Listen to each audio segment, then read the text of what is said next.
Hello guys, welcome back to my YouTube channel. അപ്പോൾ ഞാനിപ്പോൾ ഉള്ളത് മാനാട്ടുപറമ്പ് പള്ളിയിലാണ് കേട്ടോ. മാനാട്ടുപറമ്പ് പള്ളി എന്ന് പറഞ്ഞാൽ നായരമ്പലത്താണ് ഈ പള്ളി ഉള്ളത്. ഇതൊരു തീർത്ഥാടന കേന്ദ്രം കൂടെയാണ് കേട്ടോ. അപ്പോൾ കല്യാണത്തിന് മുൻപായാലും അതിന് ശേഷമായാലും ഞാൻ മിക്ക വെള്ളിയാഴ്ചകളിലും ഇവിടെ വരാറുണ്ട് കേട്ടോ. എസ്പെഷ്യലി ഇന്ന് ഊട്ടുതിരുന്നാളായതുകൊണ്ടാണ് മെയിനായിട്ട് വരാൻ കാര്യം. അപ്പോൾ ചോറും സാമ്പാറും എരിശ്ശേരിയും അച്ചാറൊക്കെ ആയിരുന്നു കേട്ടോ ഉണ്ടായിരുന്നത്. ഞാനും അപ്പയും അമ്മയും കൂടെ ആയിരുന്നു പോയത്. അപ്പോൾ ഇന്ന് രാവിലെ 9:30-ക്കായിരുന്നു കുർബാന. പക്ഷെ ഞങ്ങൾ വന്നപ്പോഴത്തേക്കും 10 മണിയായിട്ടുണ്ടായിരുന്നു. എന്താണെന്ന് വെച്ചാൽ ബാക്കി എല്ലാ വെള്ളിയാഴ്ചകളിലും 10:30-ക്കാണ് ഇവിടെ കുർബാന. ആ ഒരു സമയമാണെന്ന് ഓർത്താണ് ഞങ്ങൾ ആ സമയത്ത് വന്നത്. പക്ഷെ ഞങ്ങൾ വന്നപ്പോൾ 10 മണിയായി, കുർബാന തുടങ്ങിയപ്പോൾ 9 മണിയായി. അങ്ങനെ നേർച്ച സദ്യയൊക്കെ കഴിച്ച് രൂപം മൊത്താൻ പോയി. നല്ല തിരക്കായിരുന്നു കേട്ടോ, ഭയങ്കര തിരക്കായിരുന്നു. ഒരുപാട് ജനങ്ങൾ അവിടെ വന്നിട്ടുണ്ട്. ഹിന്ദുവും ക്രിസ്ത്യൻസും എല്ലാവരും ഉണ്ട് അവിടെ. അത് കഴിഞ്ഞപ്പോഴത്തേക്ക് ഞങ്ങൾ ഹൈക്കോർട്ടിൽ ഇറങ്ങി.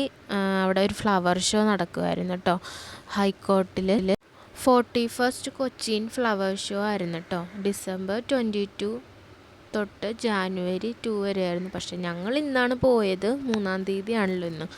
ഞങ്ങൾ ഇന്നാണ് കണ്ടത് ഇട്ടത്. ഒരുപാടെന്ന് പറഞ്ഞാൽ ഒരുപാട് വെറൈറ്റീസ് ഉണ്ടായിരുന്നു കേട്ടോ. ഒരുപാട്, എനിക്ക് എല്ലാം ഇഷ്ടമായിരുന്നു. എനിക്കങ്ങനെ ഫ്ലവേഴ്സിൻ്റെയും ചെടികളുടെയും പേരുകളൊന്നും എനിക്കങ്ങനെ അറിയില്ല. എനിക്ക് കണ്ട മാത്രമല്ല അങ്ങനെ ഇഷ്ടപ്പെട്ട എടുക്കുക, അത്രേ ഉള്ളൂ. ചിലതിൻ്റെയൊക്കെ എനിക്കറിയാം. പിന്നെ സാധാരണ നമ്മുടെ വീട്ടുമുറ്റത്തൊക്കെ ഉണ്ടാവണ പൂക്കളൊക്കെ ഉണ്ടായിരുന്നു.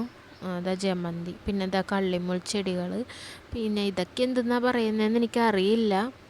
പിന്നെ ഇത് പോയിൻസെറ്റിയ എന്ന് പറഞ്ഞൊരു ചെടിയാണ് കേട്ടോ. അത് ഇലയാണ് റെഡ് കളറിലിരിക്കുന്നത്.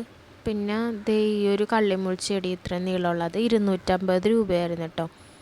അതിൻ്റെ തന്നെ കുറേ വെറൈറ്റീസ് ഉണ്ടായിരുന്നു കേട്ടോ. പിന്നെ ഈ ഒരു വൈറ്റ്, ഇത് ക്രിസാന്തമം എന്ന് പറയണ ഒരു ഫ്ലവറാണ്. ഇതെനിക്ക് കണ്ടപ്പോൾ തന്നെ ഭയങ്കര ഇഷ്ടമായിട്ടോ. അവിടെ നല്ല രസമില്ല ഇങ്ങനെ കാണാനായിട്ട്. പിന്നെ റെഡ്, ഇതിൻ്റെ കുറേ കളേഴ്സ് ഉണ്ടായിരുന്നു, കുറേ വെറൈറ്റീസും ഉണ്ടായിരുന്നു. പോയിൻസെറ്റിയാണ് കേട്ടോ അത്. വൈറ്റ് ഉണ്ടായിരുന്നു, യെല്ലോ ഉണ്ടായിരുന്നു, ഓറഞ്ച് ഉണ്ടായിരുന്നു, റെഡ് ഉണ്ടായിരുന്നു. അങ്ങനെ പല കളറും പല വെറൈറ്റീസും ഉണ്ടായിരുന്നു കേട്ടോ. ഇതൊക്കെ നമ്മുടെ വീടുകളിൽ ഉണ്ടാവുന്ന ടൈപ്പ് ചെടികളാണ് കേട്ടോ. പിന്നെ ഈ ഒരു മയിൽ ദൂരെ നോക്കിയപ്പോൾ മനസ്സിലായില്ല, അടുത്ത് ചെന്ന് നോക്കിയപ്പോഴാണ് ഇതെന്തുകൊണ്ടാണ് ഉണ്ടാക്കിയിരിക്കുന്നതെന്ന് മനസ്സിലായത്. ഇതാ നോക്കിക്കേ, വറ്റൽമുളക് കൊണ്ടാണ് കേട്ടോ ഇതെല്ലാം ഉണ്ടാക്കി വെച്ചിരിക്കുന്നത്. വറ്റൽമുളക് കളർ ചെയ്തിട്ടാണ് ഈ മയിലിനെ ഇങ്ങനെ സെറ്റാക്കി വെച്ചിരിക്കുന്നത്. നല്ല ഭംഗിയുണ്ടല്ലേ കാണാനായിട്ട്. അങ്ങനെ അത് കഴിഞ്ഞിട്ട് പിന്നെ ചെടികളൊക്കെ ബില്ല് ചെയ്ത് പാക്ക് ചെയ്ത് പോകാനുള്ള പരിപാടിയായിരുന്നു. അപ്പോൾ ഞാനും എടുത്തിട്ടുണ്ടായിരുന്നു, വീട്ടിലത്തേക്ക് അപ്പയും അമ്മയും എടുത്തിട്ടുണ്ടായിരുന്നു. ഞങ്ങൾ രണ്ടും സെയിം തന്നെയാണ് കേട്ടോ എടുത്തത്. അപ്പോൾ എല്ലാം ഓരോന്ന് 2 വീതം അങ്ങനെ എടുത്തത്. പിന്നെ ഇതെല്ലാം വീട്ടിൽ വന്നിട്ട് എല്ലാം സെറ്റ് ചെയ്ത് വെച്ചു. ഫസ്റ്റത്തെ സെലോഷിയാണ് കേട്ടോ. അത് യെല്ലോ, പിങ്ക്, മജന്ത, ഓറഞ്ച് ആയിരുന്നു ഉണ്ടായിരുന്നത്. പിന്നെ ക്രിസാന്തമം വൈറ്റും ബ്രൗണും എടുത്തു. പോയിൻസെറ്റിയ റെഡ് മാത്രമേ എടുത്തുള്ളൂ കേട്ടോ. ഇതിപ്പോൾ ഇങ്ങനെ സെറ്റ് ചെയ്ത് വെക്കാമെന്ന് വിചാരിച്ചു. അത് കഴിഞ്ഞ് കുറച്ച് ദിവസം കഴിയുമ്പോൾ താഴത്തോട്ട് ഇറക്കി വെക്കാം, പിന്നെ കുറച്ച് ദിവസം കഴിയുമ്പോൾ സ്ഥലം മാറ്റാം, അങ്ങനെ കരുതിയാണ് കേട്ടോ ഇത് വെച്ചിരിക്കുന്നത്.